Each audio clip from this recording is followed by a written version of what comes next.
Hey, so as y'all could probably guess or imagine, it's been extremely difficult for me to remain quiet uh, in light of all the things that have transpired and all of the egregious allegations that's been tossed around about me and my wife.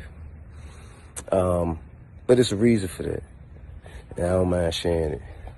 You see, if a person does not have any right to criminally or civilly have you in court, they have no right. The best thing they could do is get you for a defamation suit, drag you in court, make you pay their legal bills, to get you in court. Now, I mean, at this point, man, it's at the point where that don't even matter to me no more, okay? But that's the motive, that's the strategy, that's the intention. Say a whole bunch of false stuff about you that get people to believe and make them come out and say, they're a liar, they're a liar, they're a liar.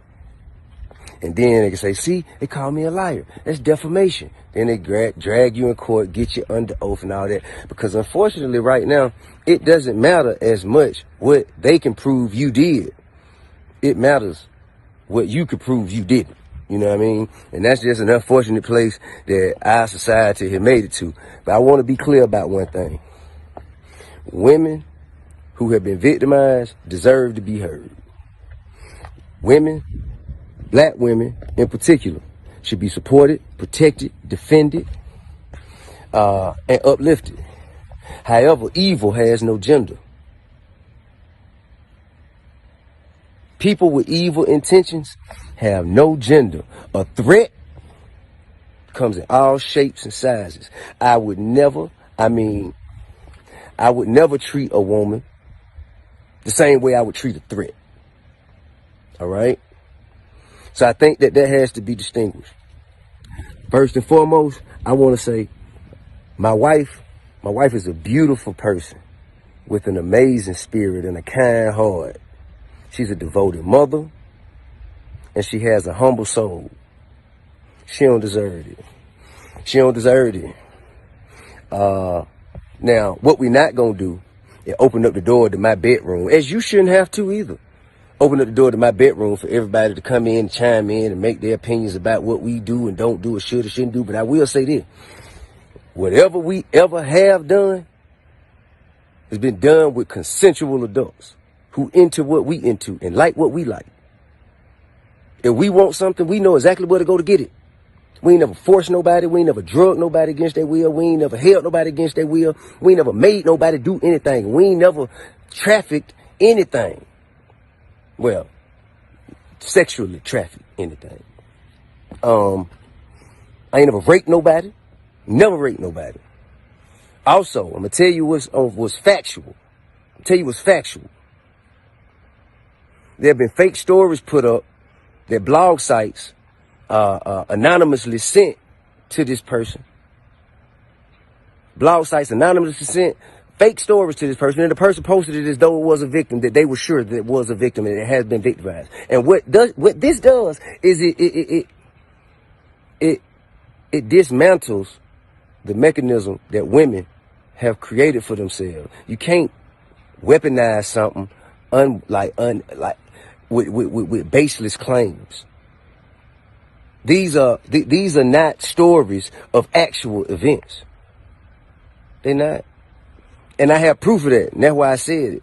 I have proof of that. I have proof of people who have gone on live with this person and they later said, man, I just wanted some clout. That's why I can't believe they actually posted this shit. I just wanted some clout. So this is what we're dealing with, man. This is what we're dealing with. And also, I pose you a question. How you gonna be a victim and an attacker at the same time? How are you being victimized if you are violently attacking someone? Women who have been victimized deserve to be heard. They deserve to feel comfortable and confident. They deserve to feel supported. And that's supposed to get them to a place where they can show their face and say, this is what happened to me. This is who did it. And so the necessary steps can follow. This is not that. This is not that. I also want you to know it's evil at play. I'm talking about evil. I'm talking like, evil. And there's been a history. We've had a history in dealing with the particular individual in question. We've had a history of it, man. Had a history of it. And there is a record of pattern behavior like this. A history of harassment. I'm talking about, listen, this is not my opinion. I'm just saying what's on record. A history of violence on record. And we can't just, weaponize social media to take down people who have families and who communities depend on. You know what I'm saying? I'm talking about who have done everything that they can to uplift and help to evolve our communities. We can't tear our people down like that. And this has taught me a lot. But one thing I know, man, I will not be bullied. I am not afraid. I am not ashamed. And and the truth will be revealed, man. This is our journalist friend, Devin Simone. You recognize her. Wow, beige, I know. beige. Okay, T.I. and Tiny are facing some serious allegations. And I mean serious. This is very serious, Wendy, and this is an unfortunate story. So a lawyer representing 11 women is calling for a sexual abuse investigation into rapper T.I. and Tiny Harris. 11 women. As of now, no criminal charges have been filed against either of them. Just want to clarify that right now.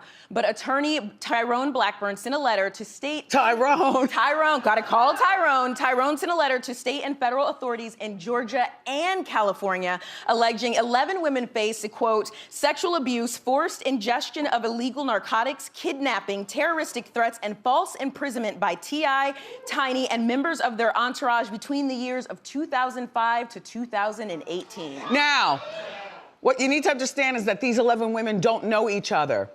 And the lawyer says that all of their stories were the same. They don't even know each other, and they all had the same story. So this is looking very serious. And by the way, back when I was on radio, I used to tease you and say, I know a lot more about Tiny and T.I. than you think. And that was well before 2005. Just saying. Because even Northman was listening back then, and you said, well, you didn't know that. Right, I didn't know it was like this. Yeah. I'm not talking, Devin is. Yes, so just like you said, Wendy, Tyrone said, these individual claims paint eerily consistent allegations of women prior to or upon immediately entering T.I. and Tiny's home, hotel, or tour bus in which they were coerced by Tiny to ingest drugs or unknowingly administer drugs to impair the victim's ability to consent to subsequent vile sexual acts. Would that be like Molly? Because they say when you pop it, you sweat, and then you'll have sex with anything. Right, basically. It's something to just get their guard down, is what they're alleging. And so one of the women who came forward is a military veteran who served 5 years in the Air Force. At the time, she met them in 2005. She said she was 23. She met T.I. and Tiny at a Los Angeles club, and she was with her friend initially. Now, she claims that Tiny gave them some of her drink, and within hours, both she and her friend felt really ill and really sick. And she only had one other drink that night, which she knows is well within her tolerance limit. Okay. She says T.I. and Tiny took her to their hotel room where she claimed Tiny bathed both her and T.I., and then she said they both proceeded to rape her. Her friend had gotten sick and wasn't there. Okay. She remembers waking up naked on the couch with a towel thrown on her and security banging on the door for her to leave. And when she left, she immediately told her friend what happened the next day.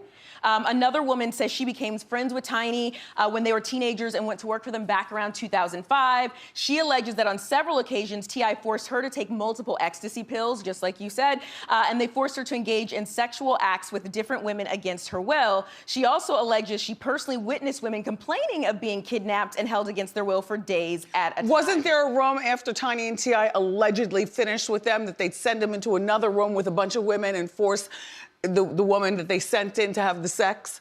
That one I'm not sure, and I don't want to get in trouble. Okay, no, I said allegedly. Yeah. But that may very. I mean, there are so many stories, and they are still coming out of the woodwork. The New York Times did an investigation into this. The New York Times, that's higher than People magazine. That's when you know it's real, right? The New York Times did an investigation into this, and even they are continually updating their story. And they did an investigation and spoke to 5 of the 11 women. They also spoke to friends and family of those women, and those friends and family corroborated that they were told about these stories soon after they happened, and the Times said that they saw text messages from 3 of the women and photos that supported the timeline of events. The New York Times, Wendy. The New York Times. Yeah.